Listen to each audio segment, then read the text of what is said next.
தமிழக அரசியல் வரலாற்றிலேயே இன்னைக்கு ஒரு மிகப்பெரிய சம்பவம் சற்று நேரத்துக்கு முன்னுக்கு தமிழ்நாட்டுல அரங்கேறி இருக்கு, நடந்திருக்கு.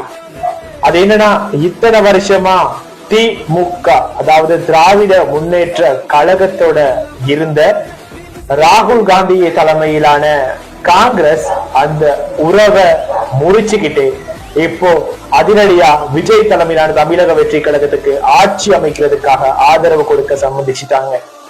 இது வெறும் கூட்டணி மாற்றம் மட்டுமில்ல, தமிழக அரசியலோட ஒரு புதிய சகாப்தத்தோட ஆரம்பம்னு சொல்லலாம்.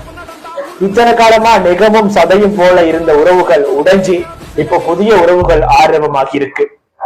இதனால விஜய்க்கு இருந்த அந்த பெரும்பான்மை சிக்கல் இப்போ ஆல்மோஸ்ட் தீர்ந்துருச்சுன்னு சொல்லலாம். ஆனா இன்னும் 5 ஆசனங்கள் தேவைப்படுது. அதையும் இன்னும் சிறிய கட்சிகள் ஆதரவோட இந்த வார இறுதியில அல்லது பெரும்பாலும் இன்னைக்கு இரவுக்குள்ளேயே வேறு சிறு சிறு கட்சிகள் சம்மதிக்கிறதுக்கான வாய்ப்புகள் அதிகம். இதுதான் இப்போ இருக்கிற மிகப்பெரிய பிரேக்கிங் நியூஸ். அதே மாதிரி நாளைக்கு ஒரு ஸ்பெஷல் டே. நாளைக்கு அந்த வரலாற்று சிறப்புமிக்க சம்பவம் நடக்க போகுது. சென்னை நேரு உள் விளையாட்டு அரங்கமே ஸ்தம்பிக்க போகுது. 5000 VIP அழைப்பிதழ்கள் ஏற்கனவே பறந்துருச்சு.